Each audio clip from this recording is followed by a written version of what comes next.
tu es trop dépendant de ces injections, a dit ma belle-mère en versant mon insuline dans l'évier. Il est temps de t'endurcir. 3 jours plus tard, alors que je luttais pour ma vie aux soins intensifs, la police lui a montré les registres des infirmières. Je m'appelle Nora Bennett. Je vivais avec le diabète de type 1 depuis l'âge de 8 ans. Je savais exactement ce qui se passait quand mon corps cessait de recevoir de l'insuline. Vanessa avait assisté à des rendez-vous médicaux. Elle avait reçu des instructions d'urgence. Elle en savait assez pour comprendre qu'il ne s'agissait pas d'un test de discipline. Mais l'expression de son visage me disait quelque chose de bien pire que de l'ignorance. Elle croyait qu'elle avait le droit de décider de ce dont mon corps avait besoin. J'ai vérifié ma pompe. L'insuline restante à l'intérieur pourrait me permettre de tenir jusqu'au lendemain, mais elle ne durerait pas tout le week-end. Ma réserve de secours avait disparu. Je ne pouvais pas conduire, et la pharmacie de garde 24h24 la plus proche se trouvait à l'autre bout de la ville. Vanessa a ramassé ma trousse médicale vide et l'a poussée vers moi. Voilà, a-t-elle dit, maintenant tu vas apprendre que tu es plus forte que tu ne le penses. 3 jours plus tard, j'étais aux soins intensifs pour une grave acidocétose diabétique. Je me souviens de fragments, la pression d'un tube d'oxygène contre mon visage, une perfusion scotchée à mon bras, la voix de mon père qui se brisait quelque part derrière le rideau. Je me souviens d'avoir essayé de parler et d'avoir découvert que même ouvrir les yeux demandait plus de force que je n'en avais. Ce que je ne savais pas, c'est que pendant que les médecins s'efforçaient de me stabiliser, l'hôpital avait signalé ce qui s'était passé. Vanessa a dit aux enquêteurs qu'elle avait jeté des médicaments périmés par erreur. Puis elle a prétendu que j'avais refusé d'aller chercher mon traitement de remplacement. Le temps qu'elle finisse sa déposition, elle s'était transformée en parent attentionné et m'avait dépeinte comme une adolescente irresponsable essayant de détruire son mariage. Pendant des années, c'est ainsi qu'elle avait gagné chaque conflit. Elle parlait avec assurance. Mon père évitait les affrontements et je restais silencieuse parce que je ne voulais pas devenir un problème de plus à résoudre pour lui. Mais cette fois-ci, Vanessa ne se battait pas contre moi. Elle se battait contre des horodatage, des dossiers de pharmacie, des données de ma pompe à insuline et plusieurs pages de notes d'infirmière. Lorsque l'inspectrice Asia Coleman a placé ses notes sous ses yeux, le visage de Vanessa est devenu blême. Non pas parce qu'elle prouvait que mon insuline avait été détruite, mais parce qu'elle prouvait ce qu'elle savait avant même que je n'arrive aux soins intensifs. Et l'un de ces documents contenait quelque chose que Vanessa avait apparemment oublié. Elle a dit, avant que j'explique ce que les infirmières ont consigné et pourquoi cela a détruit toutes les versions de l'histoire que Vanessa a tenté de raconter, abonnez-vous à la chaîne, activez la cloche de notification et aimez la vidéo. Si vous croyez que les gens méritent d'être entendus lorsque quelqu'un au pouvoir tente de réécrire ce qui s'est passé, vous faites partie de la communauté à laquelle cette histoire est destinée. Pour comprendre comment la femme de mon père a obtenu assez de contrôle pour mettre ma vie en danger, je dois revenir à l'époque où l'insuline avait une signification très différente au sein de notre famille. On m'a diagnostiqué un diabète de type 1 quand j'avais 8 ans. Au début, mon père traitait chaque mesure de glycémie comme une urgence et vérifiait mes réserves plus souvent que moi. Ma mère le canalisait. Elle m'a appris à compter les glucides, à reconnaître les signes d'alerte et à préparer ma propre trousse d'urgence. Lorsqu'elle est morte dans un accident de la route 2 ans plus tard, cette trousse est devenue plus qu'un simple endroit pour garder mes médicaments. Elle est devenue la preuve qu'elle m'avait préparé à survivre sans elle. Mon père et moi avons tout géré ensemble après cela. Mais sous nos routines, nous faisions la même erreur silencieuse. Nous avons tous deux commencé à cacher tout ce qui pourrait inquiéter l'autre. Des années plus tard, lorsque Vanessa est entrée dans nos vies, elle a vu ce silence et l'a pris pour une autorisation. Au début, ses commentaires semblaient presque inoffensifs. Elle se demandait pourquoi j'avais besoin d'insuline de secours. Elle se plaignait des alertes de mon lecteur de glycémie. Elle suggérait que mon père m'avait rendu craintive en prenant ma maladie trop au sérieux. Chaque fois que j'essayais de m'expliquer, elle m'accusait de résister à son autorité. Et chaque fois que j'en parlais à mon père, il me demandait de lui donner une autre chance. C'est ce que j'ai fait, jusqu'à ce vendredi soir où elle a ouvert ma trousse médicale et décidé que le fait de me maintenir en vie m'avait rendu faible. Ce vendredi-là, mon père était en voyage professionnel à plusieurs heures de route. Il a appelé avant de partir pour me rappeler qu'il rentrerait tard dimanche. Puis il a demandé à Vanessa si elle avait besoin de quelque chose, l'a embrassée pour lui dire au revoir et est parti sans remarquer la trousse de matériel médical posée à côté du réfrigérateur. Je l'avais placé là parce que je réorganisais mes réserves de secours. Chaque fois que j'ouvrais un nouveau flacon, je vérifiais chaque date de péremption, comptais les fournitures de ma pompe et m'assurais d'avoir assez d'insuline pour faire face à une urgence. Cette habitude me venait de ma mère. Elle m'avait appris que la préparation n'était pas de la peur. C'était la façon dont je protégeais ma liberté de vivre normalement. Vanessa voyait les choses différemment. Elle est entrée dans la cuisine pendant que je remplaçais le matériel et a fixé la trousse ouverte. « Pourquoi as-tu besoin de tout ça ?»« Parce que c'est mon insuline de secours. »« Tu as déjà de l'insuline dans ta pompe. La pompe peut tomber en panne. La tubulure peut se boucher. Je pourrais faire tomber un flacon. Il y a plusieurs raisons pour lesquelles j'ai besoin de réserve. » Elle a sorti l'une des boîtes et a lu l'étiquette de la pharmacie. « Tu viens juste de récupérer ça. C'est celle que j'utiliserai ensuite. Et ces stylos d'urgence. » Elle a regardé les fournitures comme si elle venait de découvrir la preuve que je lui avais menti. Depuis des semaines, elle regardait des vidéos sur la discipline et la dépendance. Les personnes dans ces vidéos parlaient de briser les mauvaises habitudes, d'éliminer les excuses et de refuser d'encourager la faiblesse. Aucune d'elles ne parlait de diabète de type 1, mais Vanessa avait commencé à appliquer leur vocabulaire à mon cas. Elle n'aimait pas le bruit de mon lecteur de glycémie. Elle n'aimait pas que je transporte du jus de fruits dans mon sac. Elle n'aimait pas que les restaurants m'obligent parfois à calculer ce que je mangeais avant de commander. Plus que tout, elle n'aimait pas que mon père ne discute jamais de mon besoin d'insuline. Il avait remis en question beaucoup de choses au fil des ans, mon couvre-feu, mes notes, les personnes avec qui je passais du temps, mais jamais cela. Vanessa a repoussé la boîte dans la trousse. Tu sais, ton père a passé toute ta vie à te faire croire que tu es fragile. Je ne suis pas fragile. Alors pourquoi paniques-tu si tu n'as pas de médicaments à portée de main? Je ne panique pas. Je me prépare. C'est la même chose. J'ai fermé la trousse. Cela aurait dû s'arrêter là. Au lieu de cela, plus tard dans la soirée, je suis entré dans la cuisine et j'ai trouvé Vanessa debout devant l'évier, la trousse ouverte. Le premier flacon était déjà dans sa main. Il me suis arrêté si brusquement que mon épaule a heurté le cadre de la porte. « Qu'est-ce que tu fais ?» Elle a retiré le capuchon. « Tu as besoin d'apprendre que tu peux fonctionner sans organiser toute ta vie autour de ça. Pose ça. Tu es trop dépendante de ces injections. C'est de l'insuline. Je sais ce que c'est. Alors tu sais que j'en ai besoin. » Elle a incliné le flacon. Le liquide s'est écoulé dans l'évier.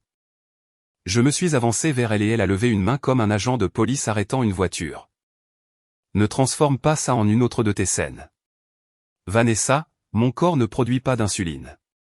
Tu as ta pompe. Elle est presque vide. Tu dis toujours que quelque chose est presque vide. Parce que je recharge les choses avant que cela ne devienne une urgence. » Elle a vidé le deuxième flacon. L'insuline n'a fait aucun bruit spectaculaire. Elle n'a pas changé de couleur. Elle a simplement disparu dans le siphon pendant que Vanessa me regardait avec une expression d'absolue certitude. Quand elle a ramassé le stylo d'urgence, j'ai essayé de l'attraper. Elle l'a écarté. Cela m'appartient. Ça a été payé par notre assurance. Il m'a été prescrit. Tu as 17 ans. Ton père et moi sommes responsables de décider de ce qui est bon pour ta santé. C'est mon médecin qui décide du traitement dont j'ai besoin.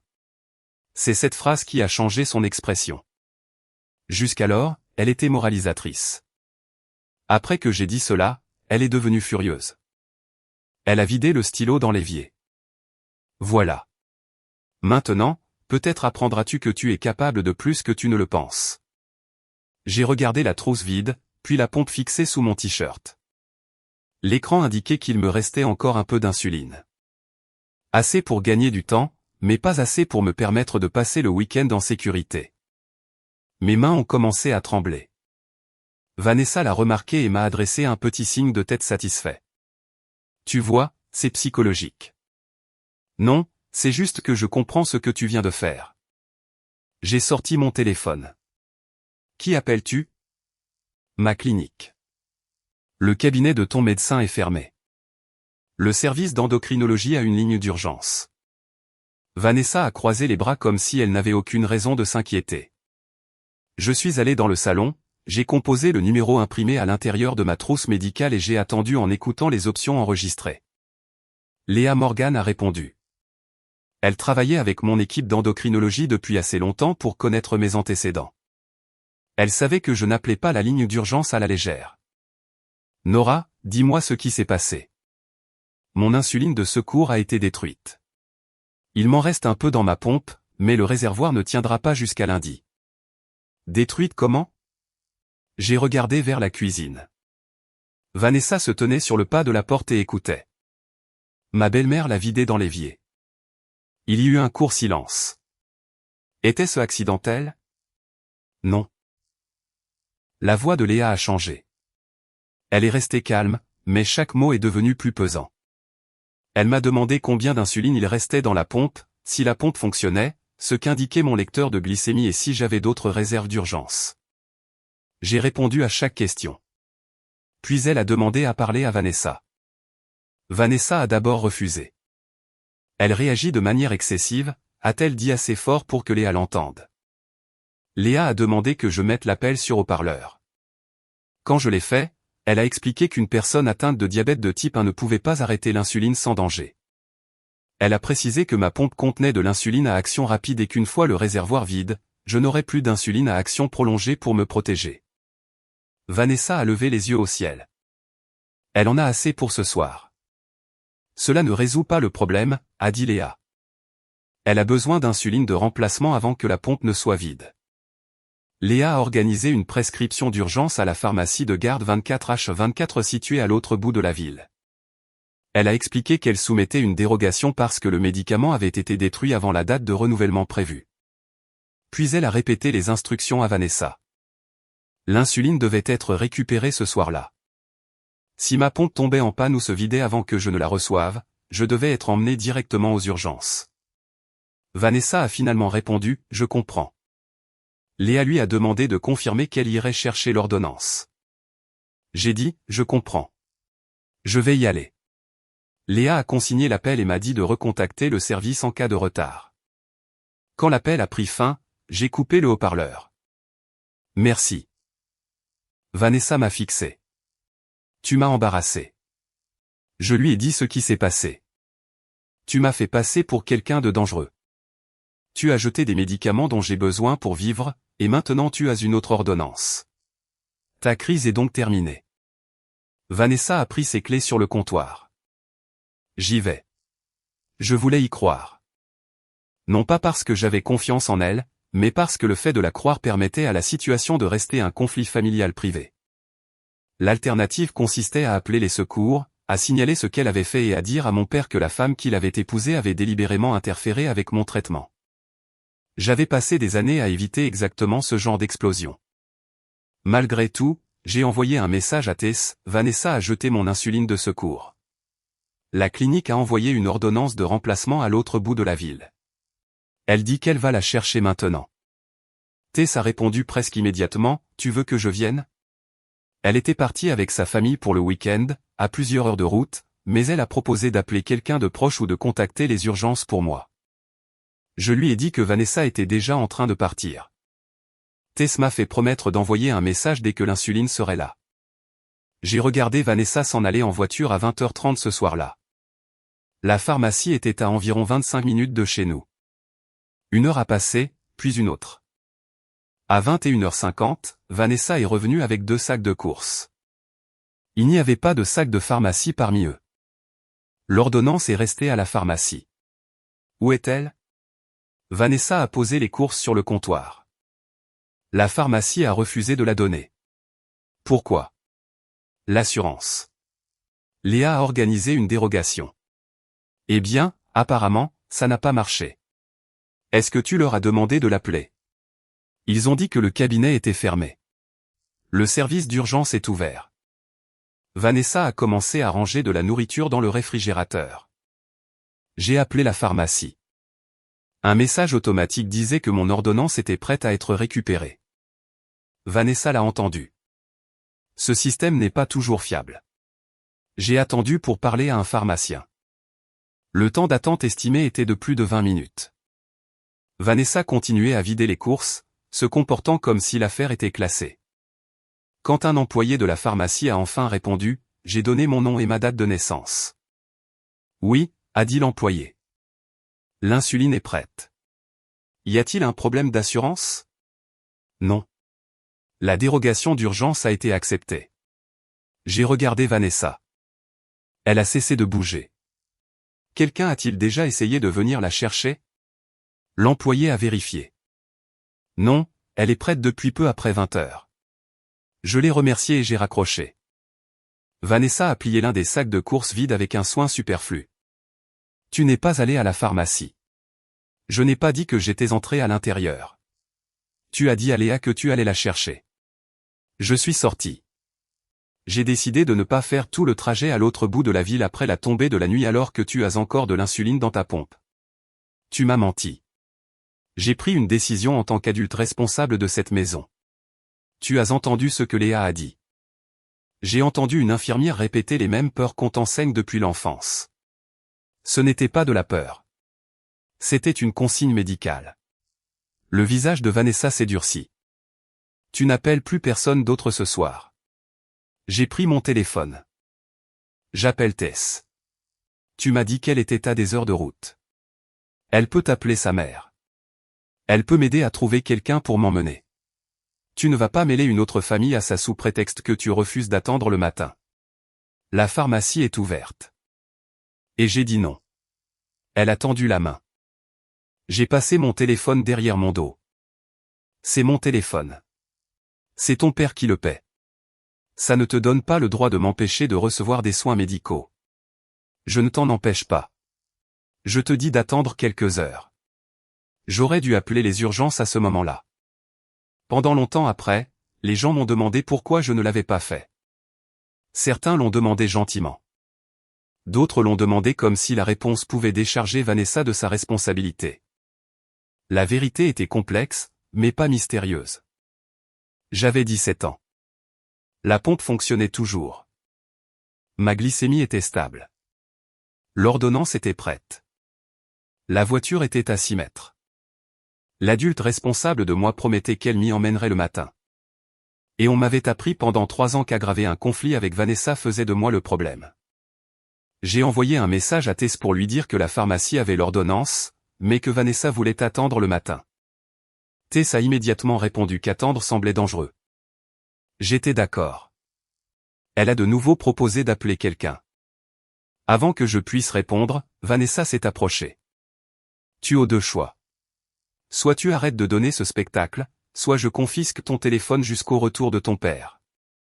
Si tu le prends, Léa ne pourra pas me contacter. Elle a mon numéro. Cela ne me rassurait pas. J'ai tapé rapidement, si je n'envoie pas de message demain, appelle-moi. Puis j'ai verrouillé le téléphone. Je le garde.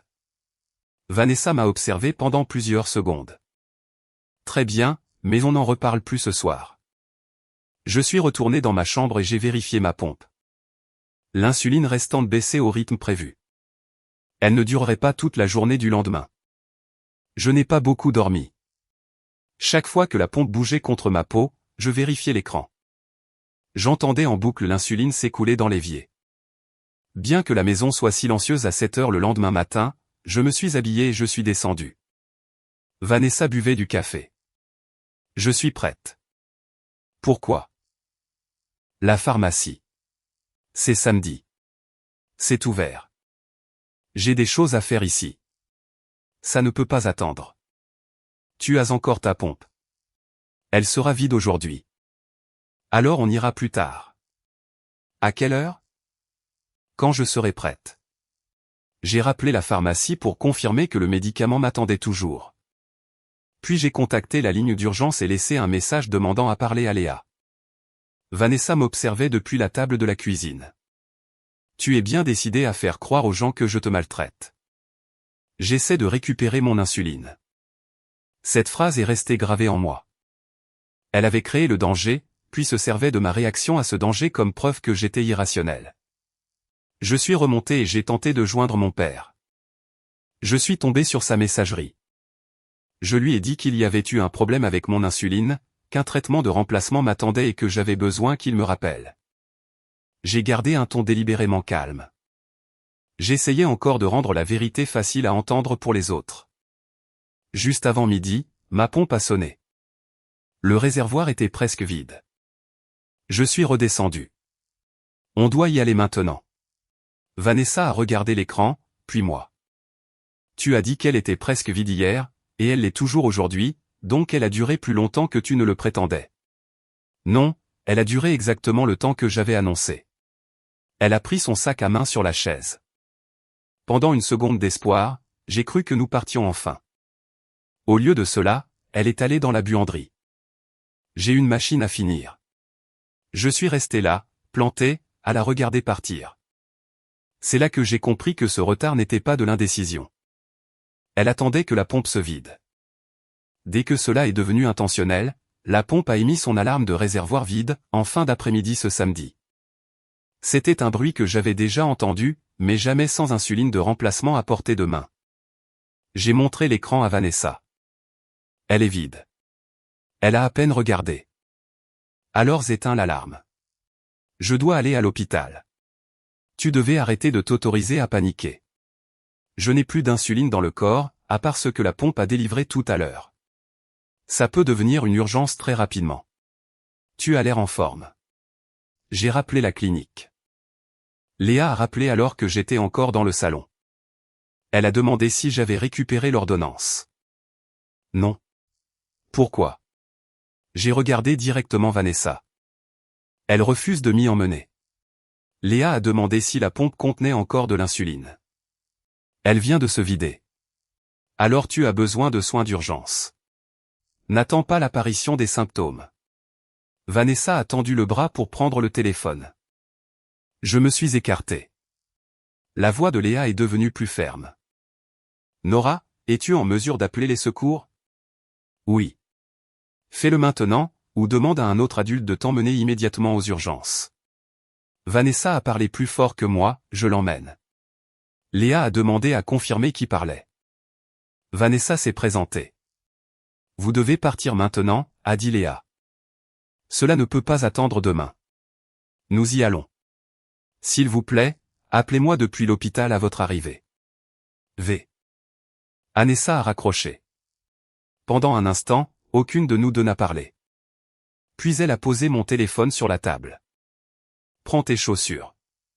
J'ai obéi si vite que j'ai failli trébucher dans les escaliers. J'ai mis mes chaussures, j'ai attrapé ma trousse médicale vide et je suis revenu dans le salon. Vanessa n'avait pas bougé. On y va. Pas tant que tu te comporteras de la sorte. De la sorte comment? Tu as dit à cette infirmière que je refusais de t'aider. C'est le cas.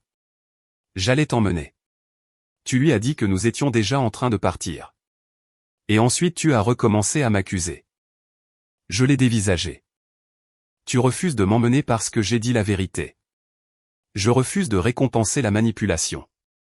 J'ai tendu la main vers mon téléphone. Vanessa a posé sa main dessus. J'appelle une ambulance. Tu ne vas pas faire venir une ambulance dans cette maison alors que tu n'as absolument rien. Ça va venir. Elle a pris le téléphone et l'a caché derrière son dos. Je te le rendrai quand tu te seras calmé. Ma pompe est vide. Alors assieds-toi et prouve que tu es capable de supporter un inconfort sans en faire une catastrophe. Je me souviens du calme plat qui a suivi. Le réfrigérateur bourdonnait. Le sèche-linge tournait derrière la porte de la buanderie.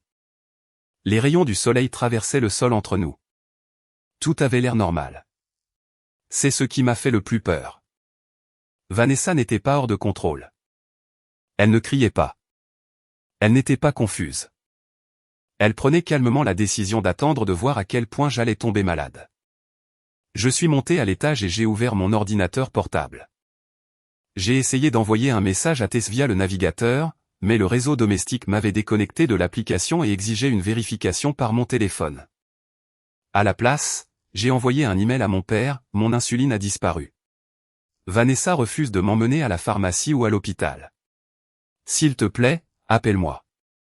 Le message est resté dans la boîte d'envoi plus longtemps que d'habitude avant de finir par s'envoyer. Je ne savais pas quand il le verrait. Ce soir-là, mon lecteur de glycémie a dépassé les valeurs normales. J'ai bu de l'eau et j'ai continué à le surveiller. Je n'ai pas mangé car la nausée commençait à me tirailler sous les côtes, et l'idée même de nourriture me répugnait. Vanessa est passée une fois devant ma chambre. Tu te rends malade toute seule à force de fixer ces chiffres. Les chiffres sont élevés parce que je n'ai pas d'insuline. Si tu arrêtais d'obséder, tu te sentirais peut-être mieux. Tu as entendu Léa. J'ai entendu une infirmière qui se protège de toute responsabilité légale. Elle est partie avant que je puisse répondre. Plus tard, mon père a appelé à la maison. J'ai entendu Vanessa lui parler en bas. Elle lui a dit que j'avais mal au ventre et que j'étais en colère parce que la pharmacie refusait d'autoriser un renouvellement anticipé. Elle a dit que je me reposais et qu'elle avait tout sous contrôle. J'ai essayé de me lever. La pièce a tangué sous mes pieds. Le temps que j'atteigne le couloir, l'appel avait pris fin.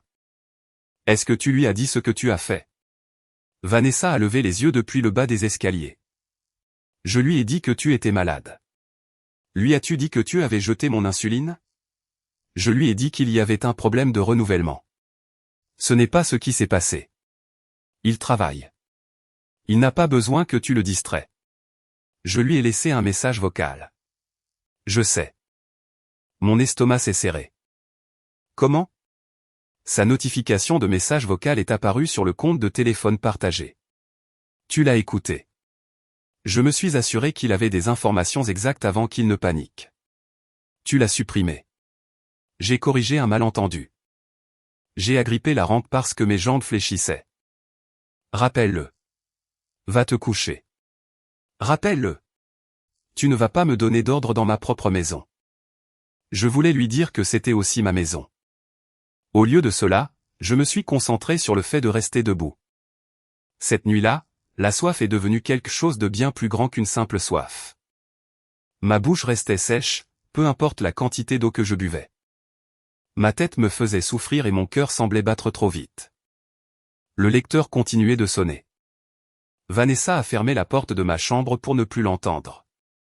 Quand mon corps a commencé à subir les conséquences physiques, dès le dimanche matin, me tenir debout demandait toute une organisation, je devais m'asseoir sur le bord du lit, attendre que le vertige s'estompe, puis avancer prudemment vers ce dont j'avais besoin.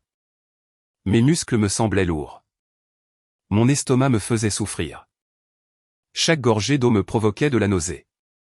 J'ai retrouvé mon téléphone sur le comptoir de la cuisine pendant que Vanessa était dehors. Il y avait des appels manqués de Léa et plusieurs messages de Tess, « Tu as eu l'insuline? Est-ce que ça va? Nora, réponds-moi. » J'ai essayé d'appeler Tess, mais je suis tombé directement sur sa messagerie. Sa famille voyageait encore dans une zone où la réception était mauvaise. J'ai laissé un message, la pompe est vide. Vanessa refuse de m'emmener.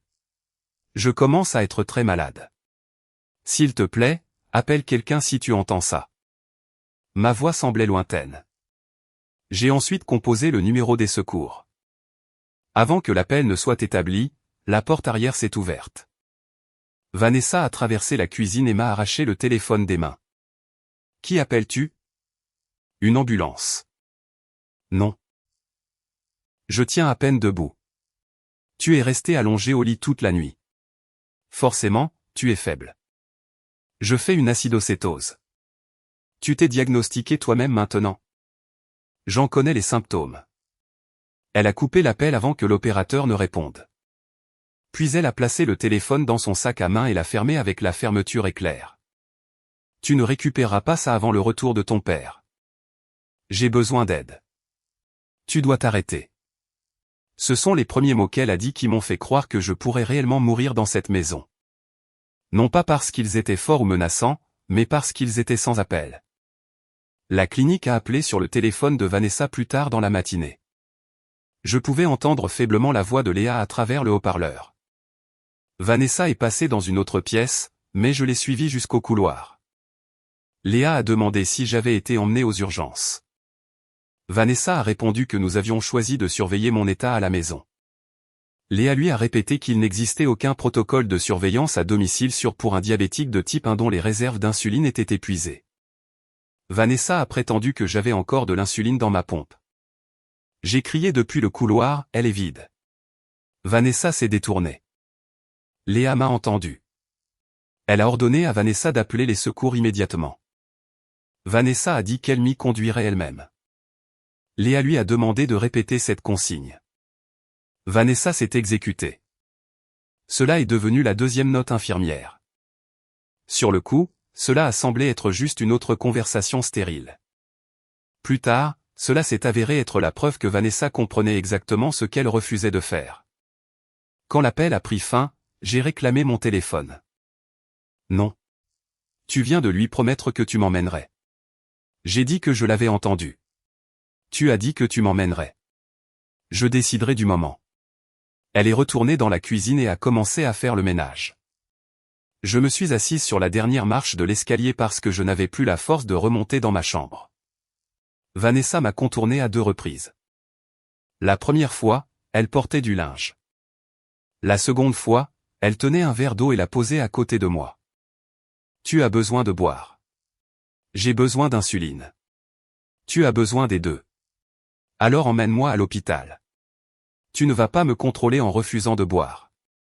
Elle continuait d'interpréter chaque symptôme comme une stratégie de ma part.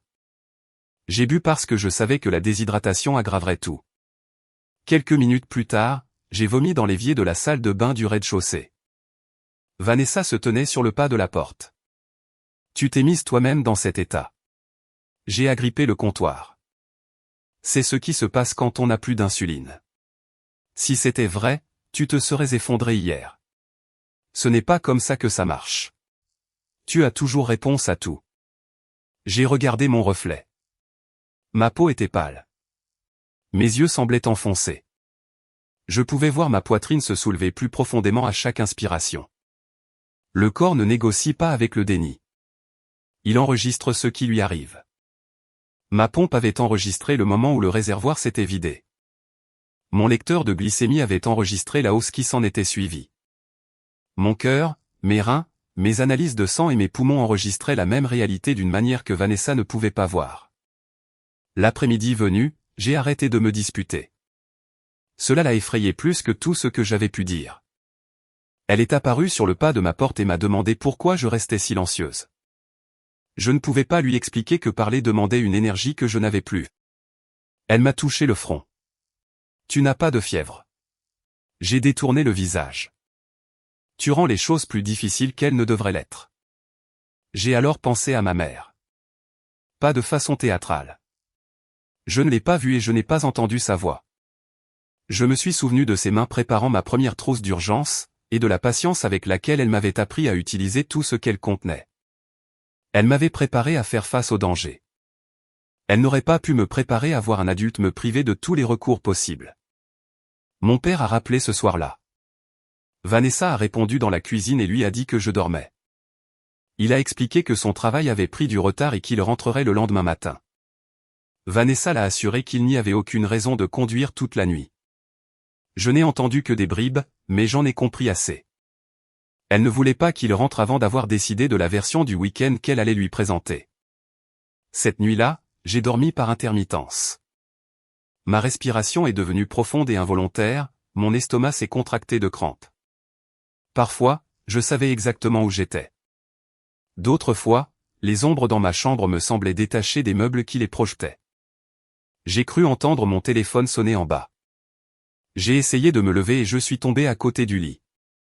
Je suis resté là parce que le sol me semblait frais contre mon visage. Peu avant le matin, Vanessa est entrée et m'a trouvé. Elle a prononcé mon nom plusieurs fois. J'ai ouvert les yeux mais je n'ai pas pu répondre. Elle a jeté une couverture sur moi. Puis, elle m'a laissé sur le sol. La maison ne pouvait plus rien cacher. Tess est rentrée tôt le lundi matin. Elle avait écouté mon message vocal dès que son téléphone avait de nouveau capté le réseau. Elle m'a appelé à plusieurs reprises, puis a appelé la maison. Vanessa a répondu. Tess a demandé à me parler. Vanessa a répondu que je dormais. Tess lui a dit qu'elle savait que ma pompe était vide. Vanessa a affirmé que le problème avait déjà été réglé. Tess a demandé dans quel hôpital j'avais été emmené. Vanessa a raccroché. Cela a suffi. Tess n'a pas conduit jusqu'à chez moi par intuition ou par hasard. Elle est venue parce que je lui avais dit que l'insuline avait disparu, parce que j'avais promis d'envoyer un message une fois reçu, et parce que Vanessa était incapable de répondre à une question simple. Quand Tess est arrivée, Vanessa a refusé de la laisser entrer. J'ai appris les détails plus tard. Tess s'est tenue sur le porche et a dit qu'elle partirait si elle me voyait et s'il lui était confirmé de vive voix que j'étais en sécurité. Vanessa lui a dit qu'elle commettait une violation de domicile. Tess est redescendue sur le trottoir et a appelé les secours. Elle a signalé qu'une adolescente de 17 ans atteinte de diabète de type 1 était privée d'insuline, avait laissé un message décrivant des symptômes graves et était désormais coupée de tout contact extérieur. Vanessa ne pouvait plus rejeter cela comme une simple querelle de famille. Les ambulanciers sont arrivés avec la police quelques minutes plus tard. Vanessa leur a d'abord dit que je dormais pour me remettre d'un mal d'estomac. Lorsqu'ils lui ont demandé si j'avais accès à mon insuline, elle a répondu que mes soins médicaux étaient d'ordre privé. Les agents l'ont informé qu'ils devaient me voir. À ce moment-là, j'avais réussi à me hisser partiellement sur le lit. Je me souviens de la porte de ma chambre qui s'est ouverte. Un ambulancier s'est agenouillé près de moi et m'a demandé mon nom. Je connaissais la réponse, mais ma bouche ne parvenait pas à l'articuler clairement. Quelqu'un m'a placé un capteur sur le doigt. Une autre personne a inspecté ma pompe. J'ai entendu le mot « vide ». Un appareil de mesure affichait un résultat dépassant ses capacités de calcul. L'ambulancier a demandé quand j'avais reçu de l'insuline pour la dernière fois. Vanessa a répondu depuis l'embrasure de la porte, elle a arrêté de la prendre parce qu'elle était en colère contre moi. J'ai essayé de secouer la tête. Tess est intervenue depuis une place située derrière les agents. Elle leur a dit que Vanessa l'avait jetée. L'ambulancier a regardé directement Vanessa. « Avez-vous jeté son insuline ?» J'ai jeté des produits périmés. Elle avait ses médicaments dans sa pompe. Quand la pompe s'est-elle vidée? Je ne sais pas. Elle gère cela elle-même. C'était la première fois que Vanessa tentait de me faire porter l'entière responsabilité de mes soins. Pendant des années, elle avait insisté sur le fait que son statut d'adulte lui donnait autorité sur chaque décision. Dès que les conséquences sont apparues, elle m'a qualifié d'indépendante. Ils m'ont descendu. Alors que la civière passait dans la cuisine, j'ai vu le sac à main de Vanessa posé sur le comptoir. Mon téléphone était toujours à l'intérieur. Le trajet jusqu'à l'hôpital ne me revient que par flash. De l'air froid. Un brassard de tensiomètre se serrant autour de mon bras. Un secouriste me répétant de rester éveillé. Les néons du plafond défilant au-dessus de moi lorsque nous sommes entrés dans le service des urgences. Plusieurs voix me posant des questions auxquelles je ne pouvais pas répondre assez vite. Les analyses de sang ont confirmé une grave acidocétose diabétique. Mon corps avait commencé à produire des niveaux d'acide dangereux parce qu'il ne pouvait pas assimiler le glucose sans insuline. J'étais profondément déshydraté et mes électrolytes nécessitaient une surveillance étroite. Les médecins ont commencé l'administration de fluides intraveineux et d'insuline. Ils m'ont transféré aux soins intensifs parce que corriger tout cela trop rapidement comportait ses propres risques. Rien de tout cela ne me semblait spectaculaire à l'intérieur de mon corps. C'était lent, lourd. Je me souviens d'avoir voulu dormir et de m'être fait répéter d'ouvrir les yeux. Je me souviens d'une infirmière m'expliquant que mon père était en route. Je me souviens de quelqu'un demandant à Vanessa quand elle s'était rendue compte pour la première fois que je n'avais plus d'insuline. Sa réponse a changé 2 fois. D'abord, elle a dit qu'elle croyait que ma pompe en contenait assez pour le week-end. Puis elle a dit que j'avais refusé de la laisser l'inspecter. Enfin, lorsqu'une infirmière d'admission a demandé pourquoi mes fournitures d'urgence avaient été vidées, Vanessa s'est irritée. Elle y était trop attachée, a-t-elle dit. J'ai retiré le surplus parce qu'elle avait besoin d'apprendre à fonctionner sans paniquer. L'infirmière a cessé de taper pendant 1 seconde. Puis elle a demandé à Vanessa de répéter ce qu'elle venait de dire. Vanessa a essayé d'adoucir ses propos. Elle a dit qu'elle enseignait le sens des responsabilités. Elle a insisté sur le fait qu'elle n'avait jamais voulu faire de mal, mais l'infirmière a consigné la déclaration d'origine, la clarification, ainsi que les questions qui l'entouraient. C'est devenu la 3e note infirmière. L'hôpital a restreint l'accès de Vanessa auprès de moi pendant que son assistante sociale contactait les autorités de protection des mineurs. Mon père est arrivé avant midi. Je l'ai entendu avant de le voir. Il demandait où j'étais, pourquoi personne n'avait appelé plus tôt, et comment cela avait pu se passer. Vanessa a commencé ses explications dans le couloir. Elle a rejeté la faute sur la pharmacie. Elle a rejeté la faute sur l'assurance. Elle a rejeté la faute sur moi. C'est alors qu'une infirmière lui a dit que la clinique avait préparé l'insuline de remplacement dès le vendredi et qu'elle n'avait jamais été récupérée. Le couloir est devenu silencieux. Mon père est entré seul dans ma chambre. Son visage paraissait plus vieux qu'il y a 2 jours. Nora. Je ne pouvais pas répondre à cause du tube d'oxygène et de ma gorge sèche. Il a pris ma main. Je suis là. Ces mots auraient dû me réconforter. Au lieu de cela, tout ce à quoi je pouvais penser, c'est que j'avais eu besoin de lui bien avant l'arrivée de l'ambulance. Chaque système avait gardé la trace de ce que je venais de traverser. J'ai passé 2 jours en soins intensifs. La perfusion d'insuline a corrigé l'acidose progressivement. Les fluides ont traité la déshydratation. Les infirmières vérifiaient mon sang à intervalles réguliers pendant que l'équipe médicale surveillait mes électrolytes et mon cœur. Mes idées se sont éclaircies petit à petit. La première chose dont je me souviens avoir clairement demandé était mon téléphone. Une infirmière m'a dit qu'il avait été récupéré dans le sac à main de Vanessa et remis à mon père. Elle m'a demandé si je voulais qu'il me l'apporte dans la chambre. J'ai dit oui. Quand il est revenu, l'écran affichait des appels manqués, des messages non lus et l'email que je lui avais envoyé. Il ne l'avait ouvert que le lundi matin. Il s'est assis à côté du lit pendant que je relisais tout. Tess avait envoyé des messages tout au long du week-end. Léa avait appelé plus d'une fois. La pharmacie avait envoyé une notification disant que l'ordonnance était prête. Mon père a regardé la trousse médicale vide sur la chaise. Un ambulancier l'avait apportée avec moi. Est-ce qu'elle a vraiment tout vidé? Oui. Et tu as prévenu la clinique? Oui. Ils lui ont parlé 2 fois. Il a baissé la tête. Pourquoi ne m'as-tu pas appelé? Je l'ai fait. Ses yeux se sont portés sur la liste des messages vocaux. Le message n'y était plus. Elle l'a supprimé, ai-je dit. Elle a dit qu'elle avait corrigé le malentendu.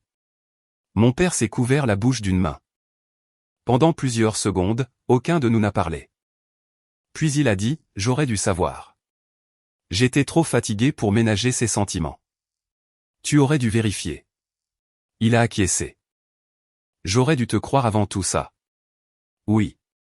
Je pensais que vous aviez juste du mal à vous adapter toutes les deux. Je t'avais dit ce qu'elle disait à propos de mon insuline. C'est vrai.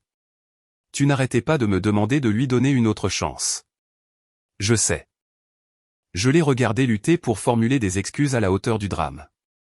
Il n'y en avait pas. Je suis tellement désolé, a-t-il dit. J'ai regardé la pompe à perfusion à côté de mon lit. Je ne peux pas te dire que ce n'est rien. Je ne te le demande pas. C'était la première chose responsable qu'il faisait depuis son arrivée. L'assistante sociale de l'hôpital m'a rencontré dès que mon état a été jugé assez stable pour que je puisse expliquer la situation. On a demandé à mon père de patienter dehors afin que je puisse parler sans pression. J'ai décrit l'insuline versée dans le siphon, l'appel avec Léa, l'ordonnance non récupérée, l'alarme de la pompe, le second avertissement et la confiscation de mon téléphone par Vanessa. J'ai aussi parlé des années précédentes, les réflexions, les accusations selon lesquelles je me servais de ma maladie pour attirer l'attention, et les fois où mon père avait minimisé les faits. L'assistante sociale ne m'a pas demandé pourquoi je n'avais pas réussi à contraindre Vanessa à m'aider. Elle m'a demandé quelles ressources étaient à ma disposition et qui m'avaient empêché d'y avoir accès. Cette différence était essentielle. L'inspectrice Esha Coleman m'a interrogé plus tard ce jour-là. Elle a parlé calmement et n'a pas commencé par me promettre que justice serait faite.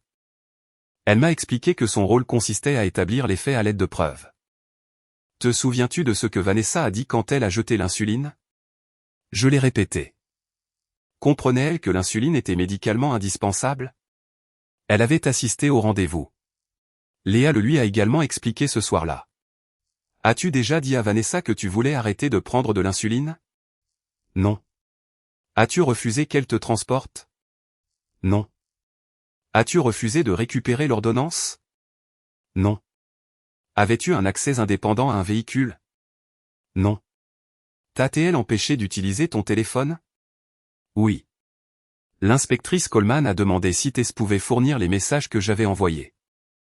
J'ai donné mon autorisation. Elle a demandé si la clinique pouvait transmettre ses rapports dans le cadre de l'enquête. Mon père a coopéré à chaque demande. Cela n'effaçait pas sa défaillance passée, mais cela en évitait une nouvelle. Les preuves ne sont pas apparues d'un coup de manière théâtrale. Elles provenaient de systèmes distincts qui n'avaient aucune raison de coordonner leur récit. Le dossier de la pharmacie montrait que l'ordonnance avait été préparée peu après le premier appel de Léa. La dérogation d'assurance avait été acceptée. Personne n'avait tenté de la récupérer. L'historique de ma pompe indiquait le moment exact où l'administration d'insuline avait cessé. Les données du lecteur de glycémie enregistraient la hausse constante qui s'en était suivie. Les messages de Tess montraient que j'avais demandé de l'aide avant que mon état ne s'aggrave. L'historique des appels indiquait que Léa avait contacté le téléphone de Vanessa le dimanche. Mon email à mon père prouvait que j'avais tenté de l'alerter. Le dossier d'admission de l'hôpital contenait la version de Vanessa affirmant que j'avais arrêté mon traitement de mon plein gré. Et 3 notes d'infirmière démontraient quelque chose de bien plus important que la chronologie médicale, elles prouvaient que Vanessa savait. La première note de Léa consignait qu'elle avait expliqué le danger d'une interruption d'insuline et qu'elle avait préparé l'ordonnance d'urgence. Elle indiquait que Vanessa avait pris connaissance de ses instructions et promis d'aller la chercher. La deuxième note de Léa consignait que la pompe était vide et que j'avais besoin d'une évaluation médicale d'urgence immédiate. Elle stipulait que Vanessa avait affirmé qu'elle me transporterait. La note de l'infirmière d'admission consignait l'aveu de Vanessa selon lequel elle avait retiré les fournitures de secours. Plus important encore, elle détaillait le motif invoqué avant qu'elle ne comprenne que ses propos resteraient consignés par écrit, elle me trouvait trop attachée à l'insuline et voulait que j'apprenne à m'en passer. C'est à ce moment précis que son visage est devenu livide. Ces documents ne prouvaient pas simplement que de l'insuline avait été jetée. Ils prouvaient qu'elle avait reçu des avertissements répétés, promis de corriger le problème, empêcher cette résolution, regarder mon état se détériorer, cacher la vérité à mon père, bloquer mes tentatives d'appel à l'aide et menti après mon admission aux soins intensifs. Vanessa a enfin compris ce que les notes des infirmières venaient de faire, elles avaient figé la version d'elle-même qui existait avant qu'elle n'ait le temps de s'inventer une défense. Elle a cessé de répondre aux questions et a demandé un avocat. L'inspectrice Coleman n'a pas insisté. Elle a rassemblé les documents, mis fin à l'entretien et transmis le dossier complet pour examen des poursuites. Il n'y a pas eu d'arrestation spectaculaire dans la salle d'interrogatoire. Pas de jugement immédiat. Le processus s'est déroulé plus lentement que ne le souhaitait ma colère. Des médecins spécialistes ont analysé les dossiers et confirmé que l'interruption d'insuline était la cause directe de l'acidocétose diabétique. Les enquêteurs ont vérifié la chronologie de la pharmacie et les données des appareils. Les services de protection de la jeunesse ont confirmé que je ne pouvais plus cohabiter avec Vanessa en toute sécurité. Ensuite, le procureur a déposé des accusations pour mise en danger de la vie d'autrui, entrave à un traitement médical essentiel et tentative de faire obstacle aux secours extérieurs. La version des faits que Vanessa avait inventée venait enfin de se heurter à quelque chose qu'elle ne pouvait pas intimider, des archives écrites. Voilà ce à quoi ressemblait réellement la survie. J'ai quitté les soins intensifs après 2 jours, mais je ne suis pas sorti de l'hôpital tout de suite. Mon corps était épuisé. Marcher jusqu'aux toilettes me donnait l'impression de terminer une course de fond. Mes bras étaient couverts de bleu à cause des prises de sang et des perfusions. L'urgence médicale avait été maîtrisée, mais la guérison demandait bien plus que de ramener ma glycémie à des valeurs normales. J'ai également découvert que la notion de sécurité pouvait devenir effrayante une fois que quelqu'un l'avait délibérément supprimée. Chaque fois qu'une infirmière remplaçait une poche d'insuline, je la surveillais. Chaque fois que ma pompe sonnait, mon cœur s'emballait. Si quelqu'un déplaçait ma trousse médicale, j'avais besoin de savoir où elle se trouvait. L'hôpital a organisé des séances de suivi psychologique avant ma sortie. Le conseiller a qualifié ces réactions de compréhensibles après un traumatisme médical. J'avais toujours associé la compétence au calme. Je devais désormais apprendre que la peur n'effaçait pas la compétence. Tess m'a rendu visite dès que l'hôpital l'a permis. Elle s'est tenue près du lit, tenant mon téléphone retrouvé. J'aurais dû appeler quelqu'un vendredi. Tu étais à plusieurs heures d'ici. J'aurais dû le faire quand même. Vanessa nous a dit à toutes les deux qu'elle s'en occupait. Tess a secoué la tête, je savais que quelque chose n'allait pas. Tu es venu dès que tu as eu assez d'informations. C'était presque trop tard. Aucune de nous ne pouvait réécrire le passé.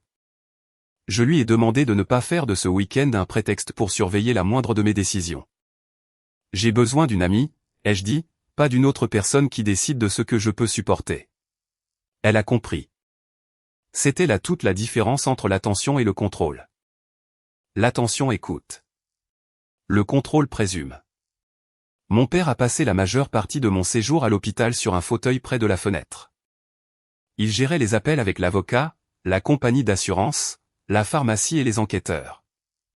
Il ne me demandait pas d'intervenir à moins qu'une décision de ma part ne soit requise.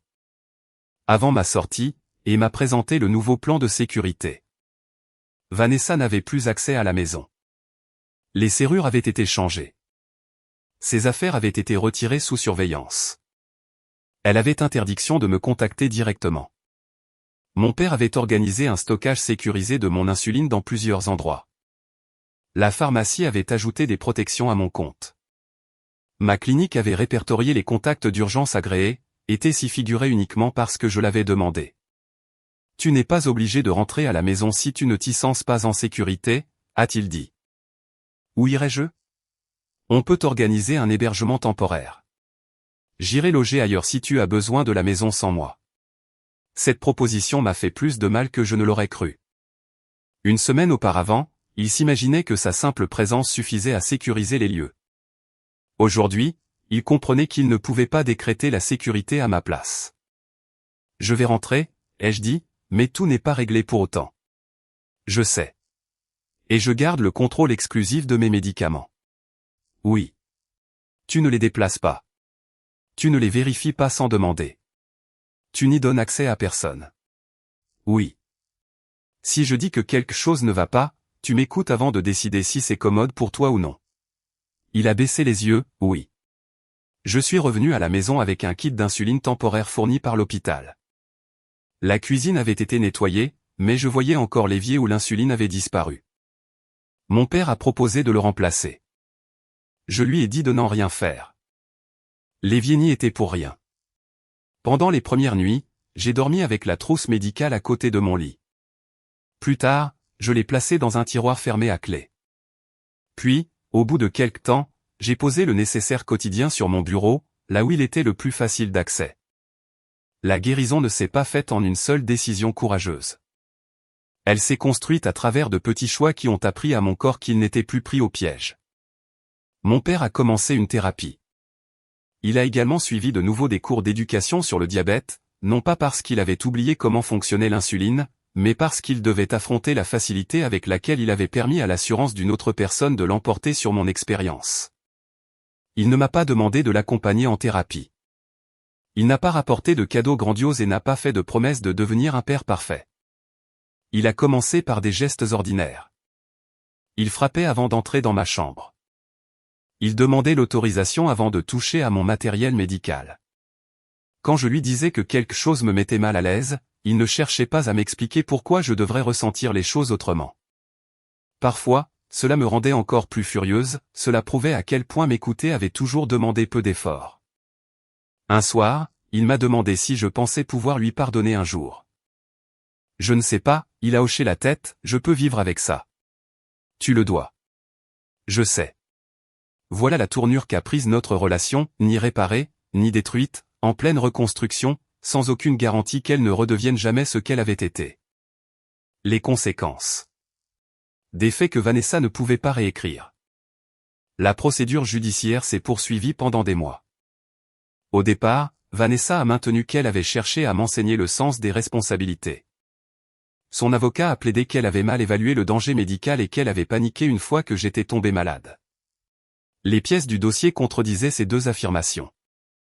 Un malentendu aurait pu expliquer la première minute passée devant l'évier. Il ne pouvait pas expliquer le premier avertissement consigné par l'infirmière. Il ne pouvait pas expliquer l'ordonnance préparée qu'elle avait abandonnée à la pharmacie. Il ne pouvait pas expliquer le deuxième avertissement.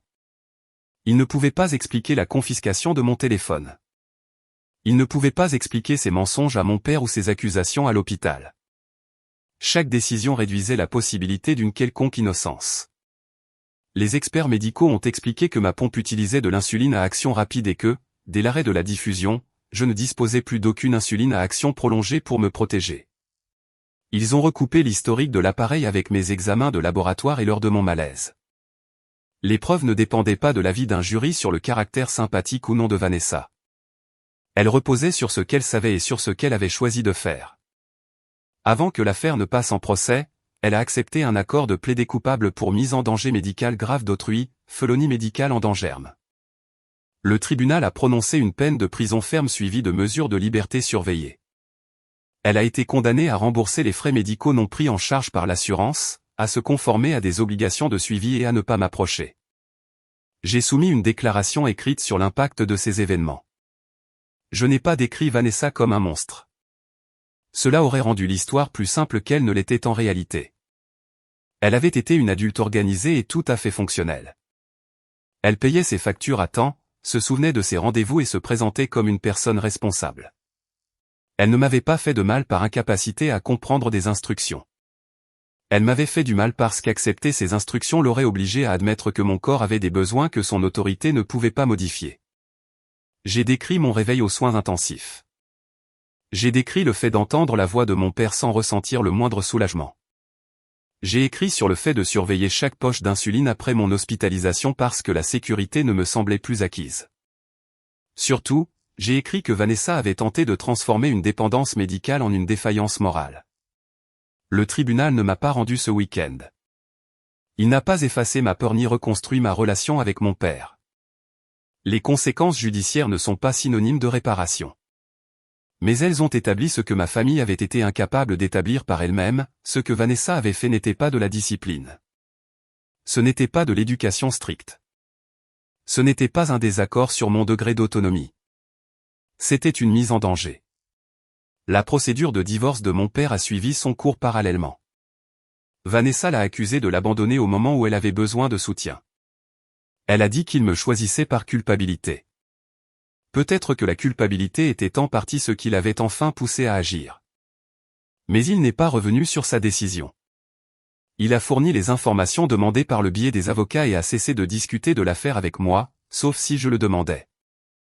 Lorsque des proches le contactaient pour lui poser des questions, il leur fournissait les faits établis par écrit au lieu de me demander de me justifier. Au départ, certains avaient cru Vanessa. Elle avait passé des années à se présenter comme le pilier de notre foyer. Puis, les pièces du dossier sont devenues impossibles à réfuter. Les membres de la famille qui avaient répété ces allégations selon lesquelles j'étais instable se sont tus. Quelques-uns se sont excusés. D'autres ont simplement cessé de nous appeler. J'ai appris à ne pas mesurer la vérité au nombre de personnes prêtes à admettre qu'elle s'était trompée. Vanessa avait perdu le contrôle de l'histoire. Mais cela ne signifiait pas pour autant que tout le monde était soudain devenu honnête. La trousse que ma mère m'avait appris à porter. À l'approche de mon entrée à l'université, mon équipe d'endocrinologie m'a aidé à élaborer un protocole d'urgence autonome. J'ai transféré la gestion de mes ordonnances sur des comptes que j'étais la seule à contrôler. J'ai désigné des contacts de secours. J'ai organisé le stockage sécurisé de mon insuline dans ma chambre universitaire et j'ai repéré l'endroit où me procurer des traitements de secours à proximité du campus. Tess est resté l'un de mes contacts à ma demande. Mon père en était un autre, mais il comprenait que la présence de son nom sur cette liste était une responsabilité, pas un droit de propriété. La vieille trousse médicale avait été récupérée dans la cuisine après mon hospitalisation. Sa doublure conservait une légère odeur de pharmacie, mais tout ce qu'elle contenait avait disparu. Pendant des semaines, je n'ai pas su si je devais la garder. Une partie de moi voulait s'en débarrasser pour ne plus jamais avoir à la voir vide. Une autre se souvenait de ma mère y glissant mon tout premier matériel. Elle ne m'avait jamais appris à avoir honte de l'insuline. Elle m'avait appris à la comprendre. J'ai donc nettoyé la trousse. J'y ai placé de l'insuline de secours neuve, le matériel de ma pompe, les instructions d'urgence, de quoi traiter les hypoglycémies, les coordonnées de la pharmacie et la liste de contacts que j'avais choisis. Mon père m'observait depuis l'entrée de la pièce sans y pénétrer. « Tu as besoin d'aide ? » ?»« Non. »« D'accord. » Il s'est éloigné. Quelques minutes plus tard, j'ai rouvert la trousse et j'ai tout revérifié. Non pas parce que je paniquais, mais parce que se préparer restait nécessaire. Vanessa avait tenté de requalifier mon besoin d'insuline en faiblesse. Pendant un temps, j'ai craint que d'avoir survécu à ces actes me pousse à vouloir désespérément prouver que je n'avais besoin de personne. Cela n'aurait été qu'une autre version de sa propre croyance. L'indépendance ne consistait pas à feindre que mon corps n'avait besoin de rien. Elle consistait à comprendre mes besoins et à refuser de laisser qui que ce soit instrumentaliser mon accès à ses soins pour asseoir son pouvoir. Le matin de mon départ pour l'université, mon père a transporté une valise jusqu'à la voiture et a attendu pendant que je fermais la maison à clé. Nos rapports s'étaient améliorés depuis mon hospitalisation, mais il restait différent d'autrefois. Il avait cessé de demander quand les choses redeviendraient normales. Il n'existait aucune normalité passée qui en valait la peine. Il n'y avait plus que ce que nous allions construire à l'avenir. Avant de monter en voiture, j'ai ouvert mon sac et j'ai inspecté la trousse médicale une dernière fois. L'insuline s'y trouvait, les coordonnées de la pharmacie aussi, tout comme mes contacts d'urgence. Chaque élément avait sa place, et chaque décision m'appartenait. J'ai refermé la trousse et je l'ai portée de manière bien visible. J'étais dépendante de l'insuline. Je le serai toujours. Mais je n'étais plus dépendante de quiconque avait besoin que je me fasse plus petite, plus discrète ou plus malade pour se sentir puissant. C'était précisément pour ce genre de force que ma mère m'avait préparé. Et cette fois, personne d'autre ne tenait la trousse.